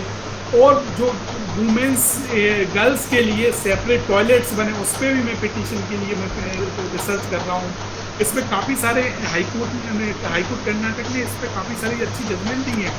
जो हमारे यहाँ पर सुप्रीम कोर्ट में BB रंगनाथन आई है, उन्होंने इस पर डिसीजन दी है। सेपरेट हॉस्टल, सैनिटरी नैपकिन और इन सब चीज़ों पर उन्होंने काफ़ी अच्छे निर्णय पास किए हैं। तो ये अगर देशव्यापी अगर इस टाइप का होता है तो वुमेन्स के लिए ये घर से निकलना और काफ़ी चीज़ें वो निकल के आगे आ सकती हैं और सोसाइटी में एक अच्छा ही समाज, एक अच्छे देश को विकसित कर सकता है। मैं सब यही कहता हूँ। धन्यवाद, आपने हमें इतना टाइम दिया, इतने पेशेंसली सुना। Thank you very much sir. बहुत बहुत धन्यवाद वरुण भाई। आपने जैसा कि हमारे संपत्ति अंतरण अधिनियम में एक सिद्धांत है कि कोई भी व्यक्ति, कोई मालिक है, वह अपने से अच्छा हित ट्रांसफ़र नहीं कर सकता। तो इसी प्रकार से शिक्षक, अगर शिक्षक काबिल नहीं होगा तो वह क्या काबिल लोगों को कैसे पैदा करेगा। तो हमें काबिल शिक्षकों को लाना है आगे और उनको उनके गरिमा के अनुरूप और उनके जो और संसाधन हैं उन्हें मुहैया कराना होगा, जब भी कहीं हम अच्छी तरह से शिक्षित हो पाएंगे। मुकेश लिल्लारे जी, आप कुछ कहना चाह रहे थे, तो वरुण जी से आप कुछ प्रश्न करना चाह रहे थे। आपका स्वागत है, कहिए आप अपना। जी। नहीं सर ने वो जो बोले थे कि टीचर थे, तो इसलिए मैंने बोला कि सर टीचर हमेशा रहते हैं, वो इसलिए मैंने बोला था कि थे वर्ड जो यूज़ किए थे वो मेरे को सही नहीं लगा। नहीं, वो इसलिए कि गवर्नमेंट सर्विस में थे, गवर्नमेंट सर्विस में नहीं है। नहीं, सर ने बोले ना कि टीचर थे, अब जो है नहीं है, इसलिए मैंने थोड़ा बोला। मुकेश जी आप सुन नहीं पाए, हमने ये कहा था कि वो टीचर थे, अब रिटायर लाइफ वो एंजॉय कर रहे हैं। तो after the government rule they are enjoying retire life. उन्होंने काफ़ी पूरे जीवन उन्होंने शिक्षा देने का काम किया, समाज में इस चीज़ की, पर now they are enjoying life. जैसे चलिए लिल्लारे जी, आप भी अब संक्षिप्त में ये शिक्षक दिवस में अपने अनुभव शेयर करें। सबसे पहले तो आप सभी को शिक्षक दिवस की हार्दिक बधाई, शुभकामनाएं। जैसा कि हमारा विषय चल रहा है कि आज शिक्षक दिवस के ऊपर शिक्षा के क्षेत्र में हम सभी को किस तरह से कार्य करना चाहिए। जीवन में देखिए, गुरु जो शब्द है अंधकार से प्रकाश की ओर हमें लेकर जाता है, और गुरु की जो महिमा है वो हमेशा बनी रहेगी, उसे कभी समाप्त नहीं किया जा सकता। पर आज जो समाज में शिक्षा के क्षेत्र में कहे या गुरु के प्रति जो आज का युवा जो अपनी सोच रखता है, वो कहीं ना कहीं हमारे पूर्वजों ने जो और हमारे जो महापुरुषों ने जो एक आदर्श भारत की कल्पना की थी, एक सामाजिक भारत की कल्पना की थी, वो कहीं ना कहीं आज पूंजीवादी क्षेत्र की ओर अग्रसर होता दिखाई जा रहा है। और सर, इसमें सबसे बड़ी आज समस्या ये है कि हम सभी कहीं ना कहीं सजग नहीं हैं, अपने ही सामाजिक तौर पे कहे या व्यक्तिगत तौर पे कहे। आज जो भी सरकारी संस्थाएं हैं, एक व्यक्ति सरकारी अफसर तो बनना चाहता है, पर एक सरकारी अफसर जो है आज अपने बच्चे को सरकारी स्कूलों या सरकारी कॉलेजों में पढ़ाने से कहीं ना कहीं हिचकिच जा रहा है। इसी कारण से आज जो है शिक्षा का क्षेत्र कहीं ना कहीं पिछड़ते जा रहा है, मुझे ऐसा लगता है।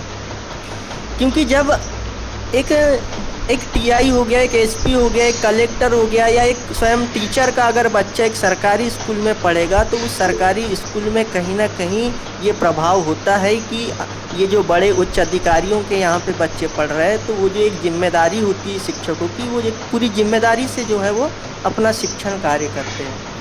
तो आज जो है निजीकरण क्षेत्र में जो शिक्षा संस्थाएं हैं, वहाँ पर हम अपने बच्चों को पढ़ाना चाहते हैं, और जो सरकारी संस्थानों में जो बच्चों को पढ़ना चाहिए वो नहीं पढ़ पा रहे। तो मुझे लगता है जो शिक्षा की आज व्यवस्था है उसका सबसे बड़ा कारण यही है।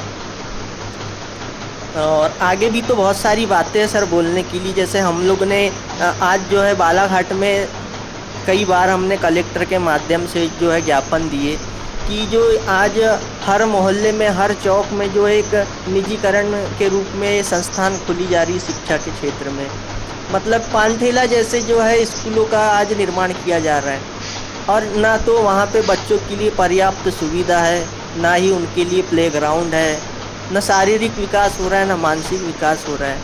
तो इन सभी की बातों को लेकर हमने जो है कई बार यहाँ पर कलेक्टर को जो है ज्ञापन भी दिए थे, पर उसके ऊपर कोई कार्रवाई नहीं हुई आज तक।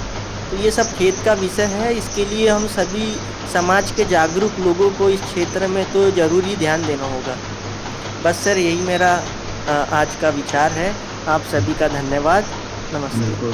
बिल्कुल सही लिल्लारे जी, आपने बिल्कुल सही चिंता जताई है कि आज जो कुकुरमुत्ते जैसे स्कूल खुल रहे हैं और अभिभावक की जेब काटने के सिवा कुछ नहीं कर रहे हैं, हमें उनका विरोध करना होगा। हम ही जब तक छात्र, अगर बच्चे हम नहीं भेजेंगे जब, तो कैसे स्कूल चलेंगे। और उसी तरफ दूसरी तरफ अगर जाएं, जहाँ एक है तो एक चयन प्रक्रिया से टीचरों की भर्ती होती है, उसको मॉनिटरिंग करके हमको जो सरकारी स्कूल है उनको अच्छे बनाने होंगे। हमारे बीच में और जी जी निजी स्कूलों में तो पढ़ाना चाहते हैं, पर जब वहाँ से उनकी शिक्षा पूरी प्राप्त हो जाती तो वही बच्चे जो है उसी सरकारी संस्थान में आना चाहता है। सबसे बड़ी तो आज यही- देश के सामने ये दुर्दशा ये है। सब बिल्कुल बिल्कुल सही बात है। यानी स्वयं सरकारी स्कूल में पढ़े और वहाँ पर अब वो अपने बच्चों को सरकारी स्कूल में नहीं पढ़ाना चाहते। जब तक हम जागरूक नहीं होंगे, हमारी जनता जागरूक नहीं होगी, तो जब तक ये हमारे जेब काटते ही रहेंगे। इन पे हमें जागरूकता फैलानी होगी। हमारे बीच में राम भजन जी, चंद्रकांत जी और भी लोग जुड़े हैं स्वप्रेरणा से, जो भी अपनी बात रखना चाहते हों तो उनका भी स्वागत है। चंद्रकांत जी।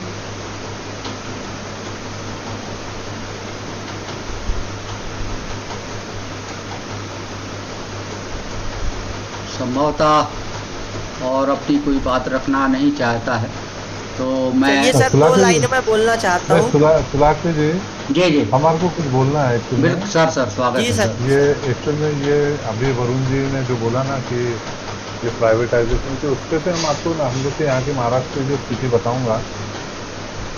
देखिए, हम लोग जो मतलब जो किसान थे, किसानों की जो शहर के पास जो किसान थे, उनकी सारी ज़मीनें एक सीलिंग एक्ट को, अर्बन सीलिंग एक्ट को लाके किसानों से वो सारी ज़मीन छीनी छीन गई ली गई जी। और वो सारी ज़मीन अपने प्राइवेट इंस्टीट्यूट, प्राइवेट संस्था, एजुकेशन संस्था को अलॉट की गई। और सारे ये जो सारा जो अफेयर हुआ, किसानों से ज़मीन छीनना और वो फिर प्राइवेट संस्थाओं को देना, और ये अगर इसका एक अध्ययन करें तो ये सारे आप देखोगे तो सारे कांग्रेस के समय हुआ है।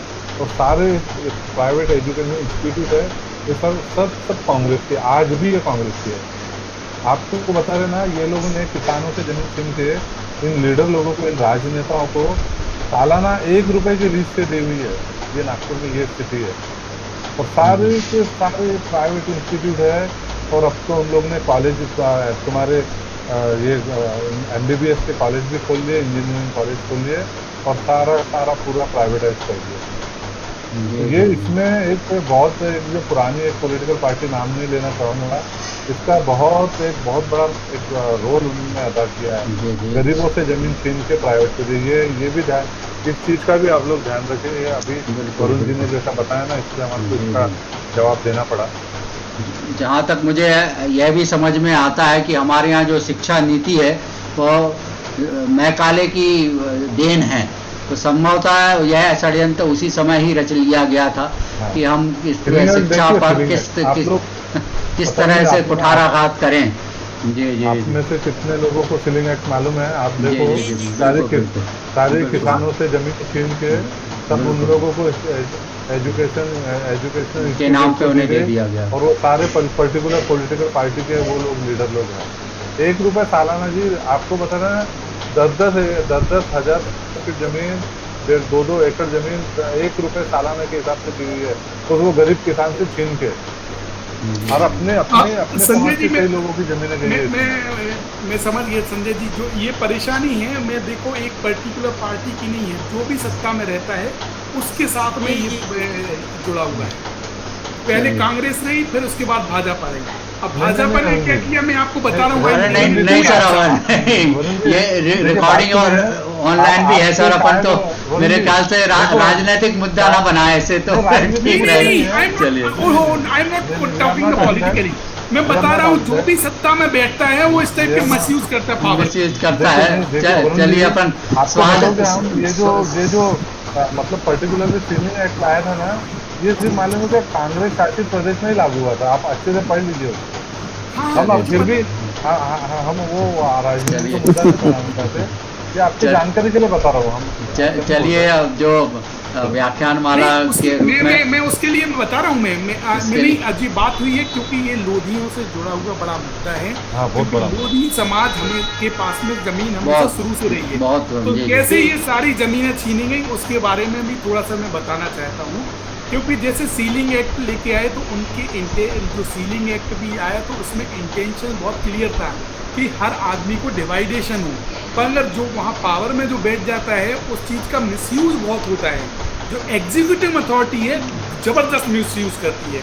आज जो नया कानून भी है राइट टू बेयर कंपनसेशन, मैंने रिटन सबमिशन भी डाली थी आज मैंने, और संजय जी ने पूछा भी था ये किस मैटर को बारे में था, पता नहीं चला तो मैंने यहाँ पे एलोबरेट मैं बता रहा हूँ, आई एम कमिंग, मैंने एलोबरेट किया है कि right to property is right to property the constitutional right, once you are snatching the livelihood this is the fundamental right, article 21 is this is also human right in union declaration.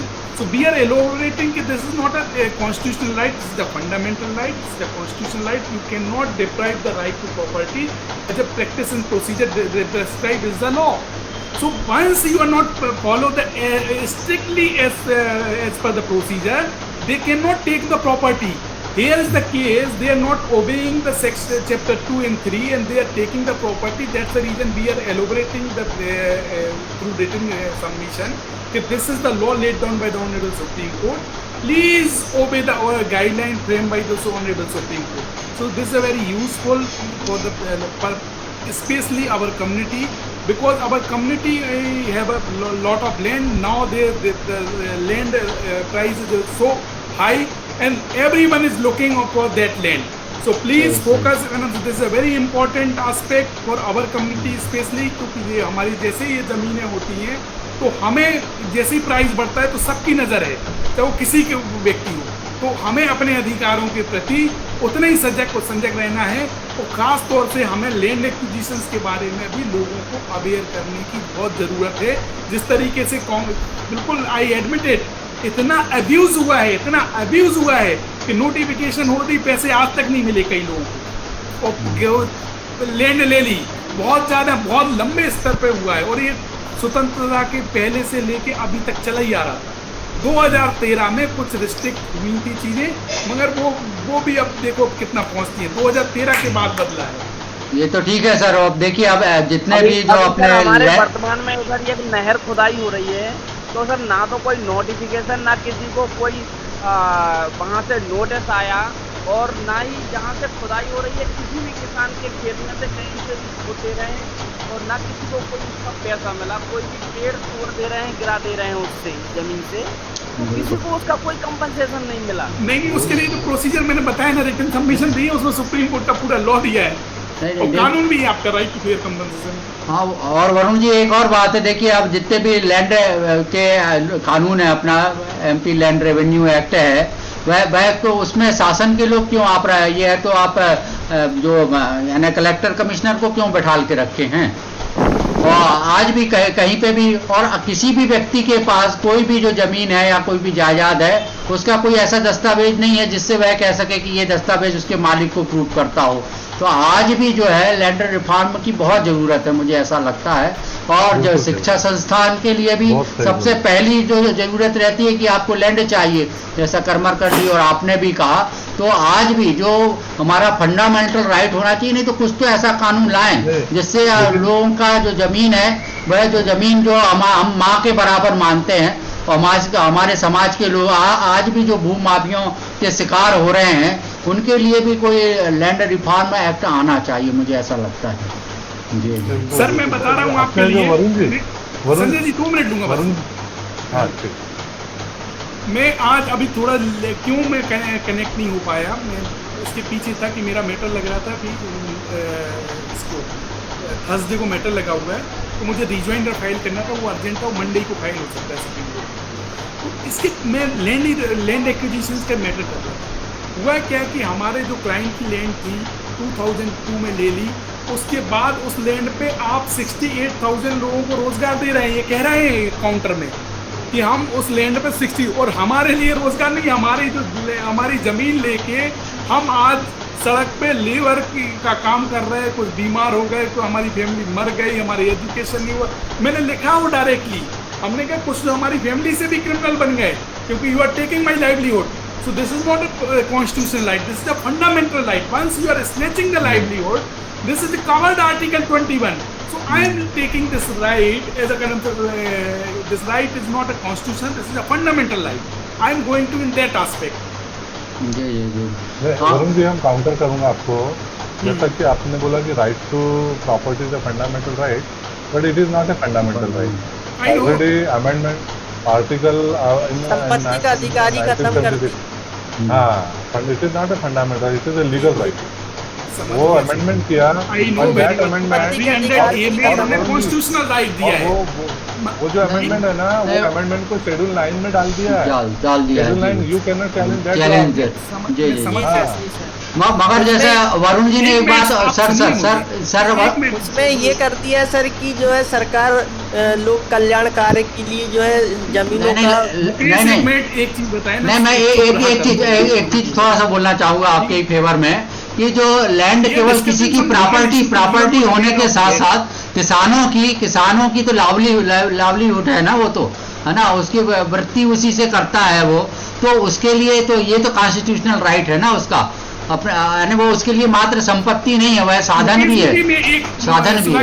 मैं एक minute बता दूं आपके लिए। ऐसा है, जो fundamental right से इसको हटाया गया तो इसको कॉन्स्टिट्यूशनल राइट बना दिया आर्टिकल 300A में। फिर उसके बाद में उसी पे चल रहा था, पर हम इसको कहाँ लेके जा रहे हैं वो मैं आपको बताने की कोशिश कर रहा था। I know this is not a right to property is not a fundamental right once, but you are snatching the livelihood, then is covered article 21. I am taking in that guard for the मैं घुमा के fundamental right में लेके जाने की कोशिश कर रहा हूँ। So we are elaborating new phrase. This is a new thing. 19 भी कवर हो जाएगा। लाइवलीहुड से कनेक्ट करके जो राइट टू प्रॉपर्टी को मैं बना रहा हूँ, जिसकी जैसे 2 एकड़ है, 5 एकड़ है, जो फैमिली डिपेंड है, this is not a right to property, this is also livelihood. And livelihood is snatched by any authority. This is covered in Article 21. That's the reason I am praising this argument. That's the इसलिए मुकेश मैं कह रहा था कि थोड़ा सा क्या है, कई चीज़ें ऐसी रहती हैं कि I am doing some work in that particular field, you are not aware of that procedure because you are not working as a constitutional side, you are not aware of that procedure. तो जो बात करते हो ना, तो थोड़ा सा बीच में सुना भी करो, गंभीरता लाओ, तो बीच में इंटरप्ट मत किया करो। चलिए, तो जैसा आपने कहा वैसे बात ये सही है कि जो लैंड केवल प्रॉपर्टी नहीं है, कि प्रॉपर्टी को भले ही प्रॉपर्टी परचेज करना एक यानी फंडामेंटल राइट नहीं है, मगर कोई उसका जो व्यवसाय है या जो उसकी जो अर्निंग है उसको ही खत्म कर दे तो ये तो फंडामेंटल राइट में आएगा। ये मैंने सर यूनिवर्सल डिक्लेरेशन से ह्यूमन राइट से कनेक्ट किया है कि ह्यूमन राइट भी है। मैंने यूनिवर्सल जो डिक्लेरेशन है उसको जो रिटन सबमिशन मैंने सबमिट की वो आपको सर्कुलेट की है, जैसे वंस यू रीड दिस नहीं, मैंने वो आपका सबमिशन पढ़ा है, वो पढ़ा है, तो जो आप इस लाइन पे ले जा रहे हैं वैसे एक अच्छी बात है जो है। और ऐसे तो लैंड जो है तो किसी व्यक्ति विशेष तो है ही नहीं, ये तो गवर्नमेंट की आप लगान देते हैं, तो ये कहना तो बेईमानी होगी कि हमारी संपत्ति है। हमारे पास तो कोई संपत्ति अपनी निजी नहीं कह सकते, आपने सेल डीड जरूर कराई है, मगर आप क्या एब्सोल्यूट ऑनर हो क्या? भूमि स्वामी भी एब्सोल्यूट ऑनर तो नहीं कहला सकता ना। तो लॉ ही ऐसा है कि संपत्ति हमारी है ही नहीं, तो आप कैसे क्लेम कर सकते हैं? हाँ, जिस प्रकार से आप बोल रहे हैं कि आपके अर्निंग का जो साधन है तो उसे ख़त्म करना, तो जैसे सीपीसी में भी कहा है कि आपके कुर्की जो है आपके जो व्यवसाय से संबंधित है उसको नहीं की जा सकती। तो इस प्रकार से जो आपने सबमिशन उसमें लिखा है उसको मैंने बारीकी से पढ़ा हूँ वैसे, तो वो बात सही है कि आपने जो टर्न किया है उसको वो वास्तव में तारीफ करने योग्य है। चलिए, अब हम लोगों ने जो बातचीत को थोड़ा दूसरे कोने में ले गए, हालांकि विषय अंतर नहीं हुए हैं। दशहरे जी से भी मेरा निवेदन है कि ज्ञान मिलाकर हम लोगों को भी ज्ञान मिलाकर बिल्कुल बिल्कुल, तो दशहरे जी से निवेदन है कि इस माहौल को थोड़ा दूसरी दिशा में ले जाएं। सर, जो चर्चा चल रही थी अभी हमने वरुण जी को सुना और आदरणीय करमकर जी को सुना, तो सारी बातें बड़ी अच्छी हो रही थी और सुन के जो ज्ञान वर्धन हो रहा था तो अच्छा लग रहा था। मैं सोच रहा था कि इस बात को और आगे बढ़ाते, क्योंकि जिस प्रकार की जो समस्याएं हैं और हर प्रकार की समस्याओं पे आप लोगों ने चर्चा भी किया है और इस चर्चा के समाधान के लिए सभी लोग चिंतित भी है क्या किया जा सकता है। इस पर एक कोई ना कोई सहमति बनना चाहिए, ऐसा मेरा मानना है, क्योंकि जैसे हमारे करमरकर सर जी ने कहा कि प्राइवेट स्कूल के जो शिक्षक होते हैं उनको सैलरी बहुत कम मिलती है और उनका शोषण होता है, और प्राइवेट स्कूल के जो मालिक होते हैं वो उनका शोषण कर रहे हैं और उनके खिलाफ कोई आवाज़ भी नहीं उठाता है। और भी प्रकार की, जैसे आदरणीय हमारे वरुण जी ने भी कहा कि जिस प्रकार से उनकी कोई शिकायत भी होती है तो उन पर कोई कार्रवाई नहीं होती। तो कुछ ऐसा हमको करना चाहिए। आज जो जिस प्रकार से हम यहाँ पर बैठे हैं, चर्चा कर रहे हैं, कोई एक बिंदु को लेकर के कोई ऐसा पॉजिटिव स्टेप ले कि उससे कोई रिजल्ट हमको निकल के आ जाए, तो आज की जो संगोष्ठी है ये सार्थक हो जाएगी। और सबसे बड़ी मतलब समस्या आज तो प्राइवेट स्कूल के जो शिक्षक होते हैं उनकी वेतन की जो समस्या है, वो मैं समझता हूँ कि उससे बड़ी समस्या और कुछ नहीं हो सकती। अतिथि शिक्षक की भी एक समस्या है। अतिथि शिक्षक में आज जो मेरे अंडर में कुछ अतिथि शिक्षक है, ऐसे अतिथि शिक्षक है उनके 70% है बीएड है, सब है। 80% वाले हमारे पास में है, पर उनको जैसे अंग्रेजी का कोई पीजीटी हमको मिला है, उसको यही नहीं पता कि अंग्रेजी का वाक्य लिखते हैं वो कैपिटल से स्टार्ट होना चाहिए।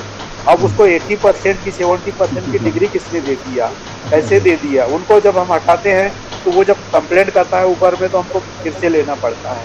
ये हमारी मजबूरी है। उनसे हम बच्चों को पढ़वाते हैं, वो क्या पढ़ाते होंगे, वो हमारी मजबूरी है, वो हमारी मजबूरी है, हम कुछ कर नहीं पा रहे हैं मतलब। तो ये शिक्षा व्यवस्था पर भी हमको ध्यान देने की जरूरत है। जो फर्जी डिग्री बांटने वाले लोग हैं, इन पर क्या कार्रवाई की जा सकती है? इन पर क्या आरटीआई लगाया जा सकता है? जिनके द्वारा जो डिग्री दी जाती है 80% की, और उनको अंग्रेजी की ABCD नहीं मालूम, या केमिस्ट्री में मान लो किसी ने MSc कर लिया और उसको CaCl2 तो मालूम है, मगर AlCl3 ऐसा नहीं मालूम, मतलब उसको फार्मूला नहीं पता। मेरे पास तो ऐसे टीचर है, केमिस्ट्री में उसको सोडियम क्लोराइड NaCl मालूम है, पर अगर उससे कैल्शियम क्लोराइड पूछो तो CaCl बताता है। और 80% है साहब, क्या करोगे बताओ? इनसे कैसे पढ़ाओगे? ये जो फर्जी डिग्री बांटने वाले हैं, इन पर भी हमको कार्रवाई कुछ करना चाहिए। इनके लिए, इनके खिलाफ RTI लगाना चाहिए। सबसे बड़ी समस्या है। जब तक कि हमारा शिक्षक भरा नहीं होगा तो कैसे बांटेगा? जिसके पास ज्ञान नहीं होगा वो क्या करेगा? वो तो गोल ही मारेगा। वो तो कक्षा में बैठ के बकवास ही कर सकता है, वो पढ़ा नहीं सकता है। इसमें शिक्षकों का भी दोष नहीं है। उसको जो फर्जी डिग्री बांट रहा है, वो संस्थान पे हमको कुछ काम करना चाहिए, करने की जरूरत है। मैं समझता हूँ इस प्रकार से होना चाहिए। चलिए सर, एक आध कविता हो जाए सर। अच्छा, कविता फिर विषयांतर हो जाएगा। नहीं बिल्कुल नहीं। आपका बिल्कुल जो कविता रहती है वो संदर्भ से हटके नहीं रहती। जी। चलो एक मुक्तक सुनाता हूँ। आदरणीय वरुण जी, आपकी बात सुन के बहुत मजा आ गया। जिस प्रकार से आपने समीक्षा किया, विवेचना किया, वो काबिल तारीफ थी। और आपका संयोजन बहुत जोरदार, जिस प्रकार से आप कड़ी से कड़ी जोड़ के जंजीर बनाते हैं, और ये लगातार जिस प्रकार से आप कर रहे हैं, मुझे लगता है कि एक दिन ऐसा आएगा कि ये जो संगठन है ये मजबूती के साथ में आकर के कोई न कोई ऐसा निर्णय लेकर के कुछ न कुछ परिवर्तनकारी काम इस संगठन के माध्यम से संभव हो सकता है। तो चलो, अब ठीक है, आप लोग मुझे बोल रहे हैं तो मैं एक मुक्तक सुनाता हूँ। नीतिगत मुक्तक है, मगर सर स्वागत है सर। नीतिगत मुक्तक है कि अगर आप बुरे को बुरा कहेंगे तो बुरा आपको बुरा कहेगा। बुरे को आप बुरा कहेंगे तो बुरा आपको बुरा कहेगा। तब मैंने कहा है कि बुरे को तुम बुरा बोलो, बुरा तुमको बुरा बोले। बुरे को तुम बुरा बोलो, बुरा तुमको बुरा बोले। भले को तुम बुरा बोलो, भला तुमको भला बोले। भले को तुम बुरा बोलो, भला तुमको भला बोले। बुरे लोगों की संख्या हो ज्यादा तो समझ लेना। बुरे लोगों की संख्या हो ज्यादा तो समझ लेना। भला चाहे हो जिंदा पर बुरा उसको मरा बोले। भला चाहे हो जिंदा पर बुरा उसको मरा बोले। Very good. तो इस प्रकार से लिखता हूँ। और एक और मुक्तक देखिएगा, एक मुक्तक 4 पंक्तियाँ कि हकीकत क्या है, हकीकत क्या है। क्योंकि मैंने लिखने की कोशिश किया था कि सत्य सत्य को नहीं जानता, असत्य जुबां की बोली है, झूठों की जय जयकार हो रही, झूठों की रंगोली है, सच्चाई की बात करेगा मुश्किल में पड़ जाएगा, नीति धर्म पर चलने वाला निश्चित धोखा खाएगा, नामो निशान मिटेगा उसका जो सच्ची बातें बोलेगा, और मौत मरेगा कुत्ते की जो जुबान सत्य की बोलेगा। Very good sir. आज जिसको भी गद्दी पे बैठालते हैं साहब, तब उनके लिए मैंने लिखा है कि बैठाया गद्दी पर जिनको वतन परस्ती के लिए, वतन की सेवा के लिए, वाह, बैठाया गद्दी पर जिनको वतन परस्ती के लिए, वतन बेचकर मचल रहे हैं मतवाले मस्ती के लिए, शोर मचा है जोर शोर से हाहाकार है जगती में, और ठंड भगाने के लिए जो आग लगाई बस्ती। अरे वाह, क्या बात है, क्या बात है। टाइप से हो रहा है साहब।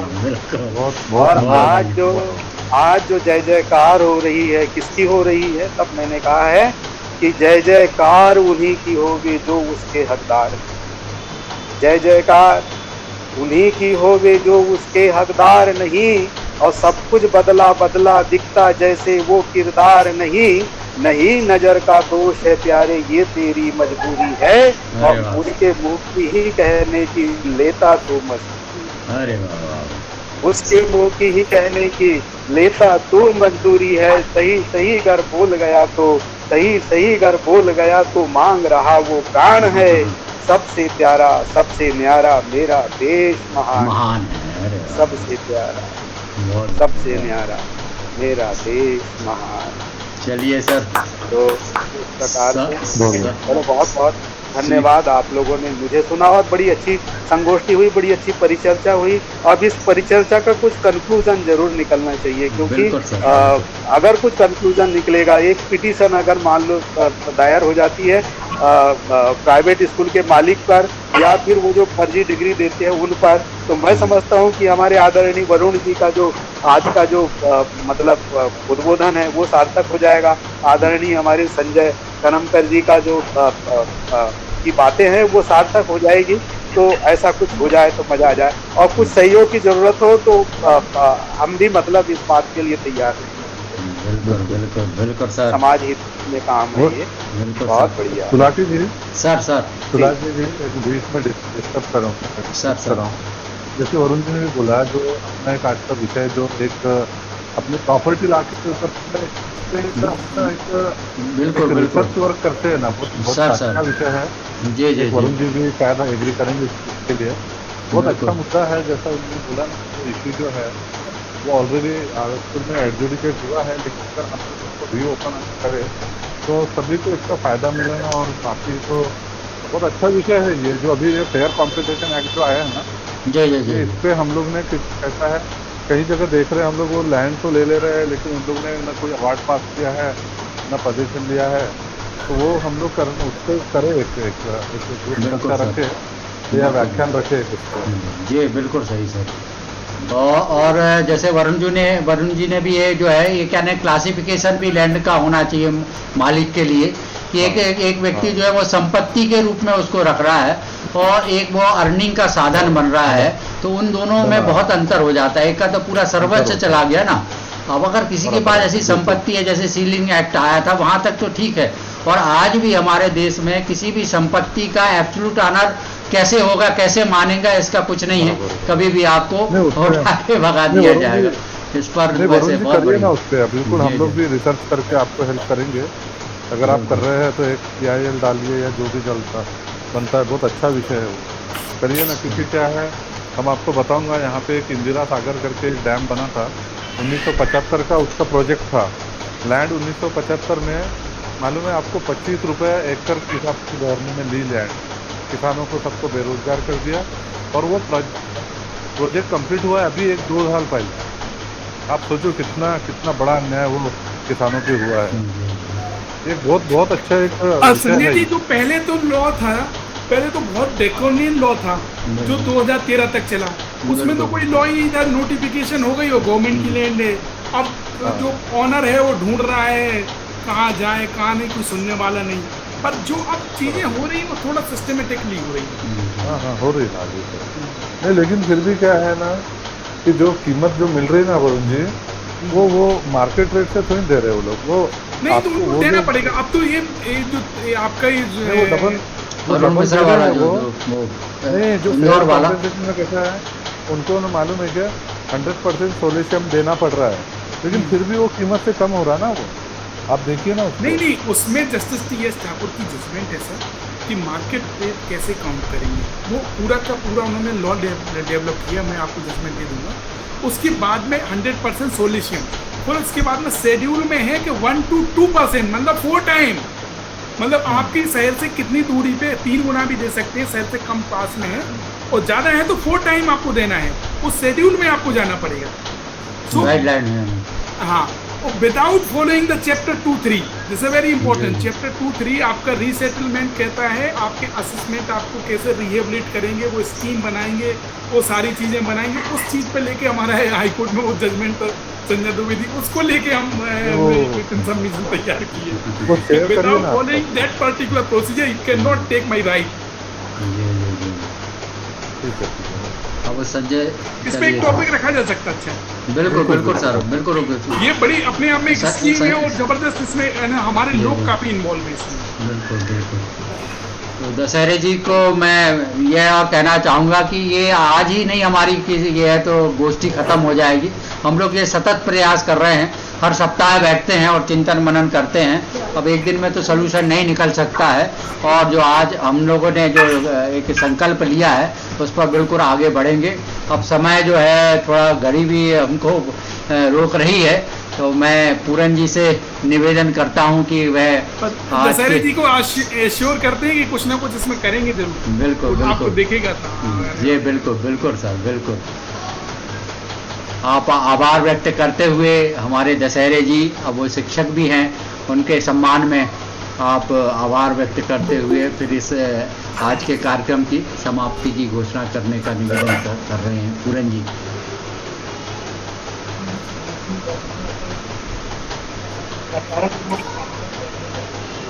माइक पास में कर लें सर, आवाज धीमी आ रही सर आपकी आवाज।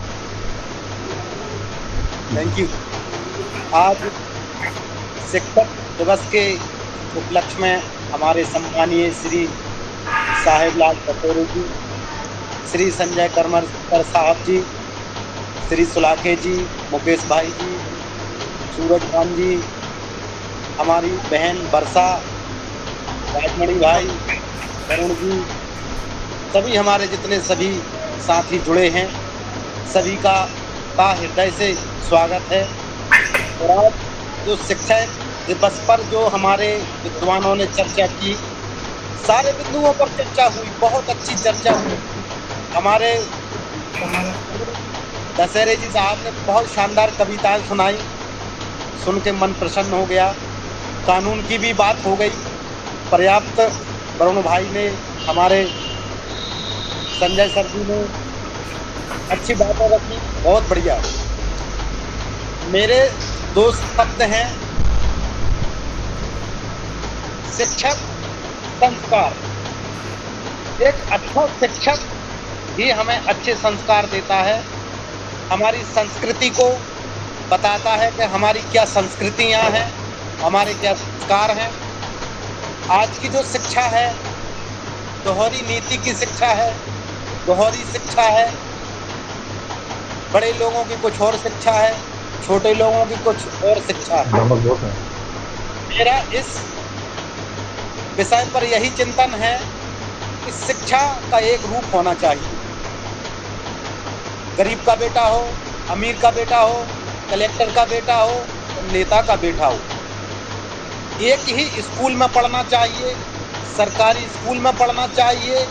शिक्षा का निजीकरण नहीं होना चाहिए। शिक्षा का निजीकरण व्यवसायिक स्तर से बहुत ज़्यादा बढ़ गया है, इस पर बहुत चिंतन की आवश्यकता है।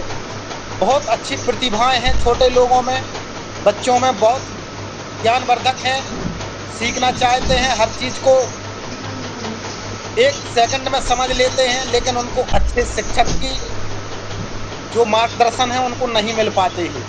इससे हमारे लोग बहुत पीछे पिछड़ रहे हैं। इस पर हमारी सरकारों को हमारे नेताओं को और हमारे बुद्धिजीवियों को सबको एक राय होकर के यह समझना चाहिए कि जो निजीकरण है इसको ख़त्म करना चाहिए। और जहाँ पर हमारा संस्कृति में जो अभी गांव-गांव में शहर में सरस्वती शिशु मंदिर नाम से संस्था चल रही थी, उसमें बहुत संस्कारवान शिक्षा दी जाती है। लेकिन जब से ये कॉन्वेंट स्कूल प्राइवेटीकरण हुआ है, उन स्कूलों का स्तर गिर गया है। बहुत बढ़ चढ़ के फीसें ली जा रही हैं जो लोग देने में असमर्थ हैं, और वो जो हमारी संस्कृति के संस्कार हैं वो प्राप्त नहीं हो पा रहे। हमारे यहाँ हमारे बच्चे, हमारे परिवार के कई लोग अभी शिशु मंदिर स्कूल में पढ़े, उनके संस्कार बहुत अच्छे संस्कार हैं। सुबह शाम दोपहर नमस्कार चमत्कार, क्या पढ़ना, कैसे पढ़ना, कब पढ़ना, किन चीज़ों पर ये, और पाश्चात्य संस्कृति वाले माहौल के बच्चे हैं, बच्चा पकड़ रहे हैं, उनको ये संस्कार नहीं है, उनको ये अदब नहीं है कि हमारे माँ बाप, हमारे बड़े बूढ़े, हमें उनके साथ कैसे व्यवहार करना चाहिए, कहाँ क्या बात करना चाहिए, किस माहौल में क्या, उन सब चीज़ों को भूल रहे हैं। शिशु मंदिर के टीचर को 2000-1500 की शिक्षा वेतन मिल रहा है, और सरकारी स्कूल के बच्चों को टीचर को 50,000, 60,000, 70,000, 1 लाख मिल रहा है। लेकिन उस टीचर के पास विद्यार्थी नहीं है, उसके पास तनख्वाह आ रही है। दुरुपयोग भी कुछ टीचर उसका सदुपयोग कर रहे हैं, लेकिन कुछ उसका दुरुपयोग कर रहे हैं। तो उन पर लांछन लगाने वाली बात तो मैं नहीं करूँगा, लेकिन ये है कि उनसे बेहतर वो सरस्वती शिशु मंदिर के जो टीचर हैं, वो 1500 और 2000 रुपये में अपने महीने का गुजारा बहुत अच्छे तरीके से करते हैं। और जिन लोगों को 50,000 रुपया तनख्वाह मिल रही है, उनकी महीने भर को तनख्वाह नहीं होती है। इस पर भी बड़े चिंतन की ज़रूरत है। तो जैसे अभी हमारे सम्मानीय दशहरे साहब ने कहा था कि इस पर बहुत चिंतन की ज़रूरत है कि आजकल राजनीति से, नेतागिरी से फर्जी डिग्रियां लेकर के शिक्षा के क्षेत्र में लोग आ रहे हैं। उनकी जांच होना चाहिए, उनके विषय में भी एक चिंतन होना चाहिए कि इनको कैसे, इनको कोई शिक्षा का ज्ञान नहीं है, कोई संस्कार संस्कृति का ज्ञान नहीं है, वो बच्चों का कैसा भविष्य उज्ज्वल करेंगे। जब बच्चों का भविष्य उज्ज्वल नहीं होगा तो देश का कैसे उज्ज्वल होगा। तो इन चीज़ों पर विशेष चिंतन की बात है, ये बहुत होना चाहिए। हमारी सरकारें आ रही हैं, जा रही हैं, और जो व्यापार कर रहे हैं, किस पर कर रहे हैं, हम आप पर कर रहे हैं। भाजपा का हो, कांग्रेस का हो, किसी अन्य दल का हो, सब शिक्षा है पर व्यवसाय कर रहे हैं। सबके कॉलेज, सबके यूनिवर्सिटी, सबके संस्थान अलग अलग खुल रहे हैं, और सब लोगों से पैसा लेकर के और डिग्रियां बांट रहे हैं। और जिनको डिग्रियां मिल रही हैं, उनमें वो कोई योग्यता नहीं है जो उस डिग्री के सम्मान में इन सब चीज़ों पर बहुत अच्छा चिंतन। राजमणि भाई, क्षमा चाहूँगा, थोड़ा बीच में बोल रहा हूँ सर। सर के लिए बोलने के लिए बीच में समय देना चाहिए आपको। आभार व्यक्त करने के समय आभार व्यक्त करना चाहिए, नहीं तो घर कर्म। चलिए ठीक है सर, ठीक है, ठीक है, ठीक है, ठीक है। अरे चलिए ठीक है, ठीक है। अपन लोग रह जाते हैं 2-4 लोग। नहीं नहीं नहीं, ऐसा नहीं है। चलिए चलिए ठीक है, ठीक। और क्षमा चाहता हूँ कि मैंने अपनी बात रखी, क्षमा चाहता हूँ। सभी का बहुत बहुत धन्यवाद, दिल से धन्यवाद। सभी आए, जिनका नाम लेना मैं भूल गया हूँ, स्क्रीन पर मुझे दिख नहीं रहे हैं, तो उनसे सूरबान जी हैं अपने। बिल्कुल बिल्कुल, बहुत बहुत धन्यवाद। नहीं सर, मैं क्षमा चाहता हूँ अगर मैं गलती से अगर कर रहा हूँ, अगर मैंने ऐसा कोई बोला है। लेकिन मेरा आशा ये है कि सर अपन आभार प्रकट करने के लिए अगर किसी को बुला रहे हैं तो फिर पूरी स्पीच नहीं होना चाहिए सर। नहीं नहीं, वो दोनों काम कर रहे हैं ना, अब उनको बोलने का मौका नहीं मिला था।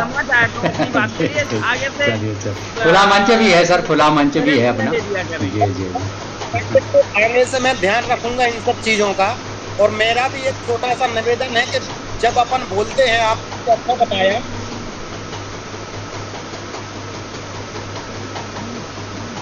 बताया, और मैं सर सीख रहा हूँ चीज़ें सब आप लोगों से। अनुभव नहीं है अभी मुझे, थोड़ा कम है, नहीं सर, हम तो आपसे कि बहुत मैं जूनियर तो हैं। अपनी तरफ से इंतजार करता हूँ, इंतजार कर रहा हूँ। मैं तो क्षमा मांग से साथियों से मेरी बात को अन्यथा न लें, गलती हो गई, शायद मैं आगे ध्यान रखूंगा। Thank you. चलिए, बहुत बहुत धन्यवाद पूरन जी। आपने अपनी बात भी रखी और आभार भी पूरा व्यक्त किया, है ना। बहुत बहुत धन्यवाद।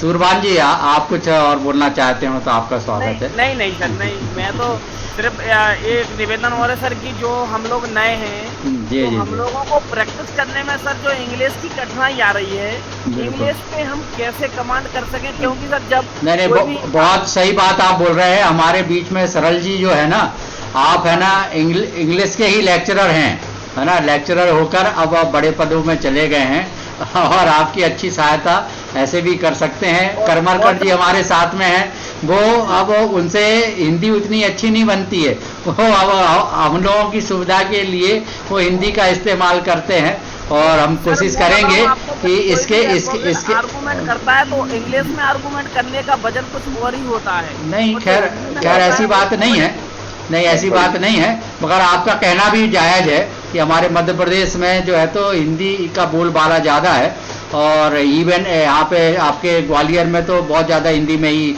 आर्गूमेंट होता है। तो एक वो है, तो कोई ऐसी बात नहीं है हिंदी और इंग्लिश का, मगर एक है ऐसा कि इंग्लिश में ज़्यादा एक्सप्रेस करने में सुविधा जाती है, ऐसा भी है वैसे। तो आपकी बात भी बिल्कुल सही है और ये अभी जो अपना व्याख्यान माला उस और भी ध्यान देगा कि किस तरह से हमको अपने आर्गूमेंट को डेवलप करना चाहिए और कैसी भाषाओं का उपयोग करना चाहिए। धीरे धीरे उसी लाइन पे हैं। तो जैसा अपन ने शुरुआत किया है कि क्रॉस एग्जामिन और जैसे अब रिटन स्टेटमेंट वगैरह की बात है, अब प्लेंट की बात आ रही थी, अब इसके बाद आर्गूमेंट या जैसे कहीं पे भाषा की बात है तो उस पर भी चर्चा की जाएगी, है ना। चलिए बहुत बढ़िया, बहुत बहुत धन्यवाद। चलिए अब समय कंप्लीट हो रहा है। करमरकर जी कुछ बोलना चाहते हैं शायद। आवाज़ नहीं आ रही सर। नहीं, अच्छा लगा, अच्छा कार्यक्रम। जी जी, एक कम समय में जो आपने अरेंज किया बहुत अच्छा लगा। जी थोड़ा आज व्यस्तता थी। आज एकदम सर मुझे याद आया कि आज है तो शिक्षक दिवस भी है, बहुत अच्छा तो क्यों ना उसका हम लोग है तो फायदा उठाएं। जी, डिस्कशन भी हुआ। अच्छा लगा, जी, सभी के विचार अच्छे लगे और खास करके अपने जो साहेबलाल की फसलिया है बहुत अच्छा, इनके जो कवि बहुत जी अच्छा जी लगा। जी, उनको बुलाएंगे नागपुर में बिल्कुल सर, बिल्कुल नागपुर में कवि फिजिकल भी कार्यक्रम में हम बुलाएं, अपन लोग को बुलाना है।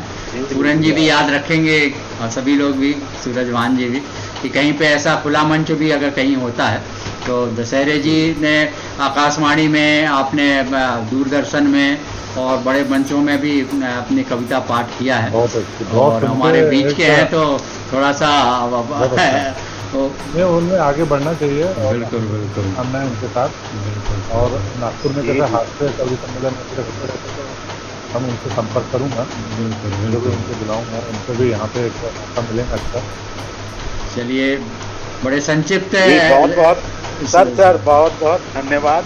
आप लोगों ने मुझे याद किया और इतना समृद्ध मंच जहाँ पर इतने गुणी लोग हो। और चूंकि मैं बहुत ज़्यादा अच्छा वक्ता नहीं हूँ, थोड़ी बहुत कविता बोल लेता हूँ, बस इतनी सी बात है। पर आप लोगों को सुन के जो आनंद आया, जिस प्रकार से ला की बातें हुई, बहुत सारी बातें निकल के आई और बड़ी अच्छी परिचर्चा हो गई।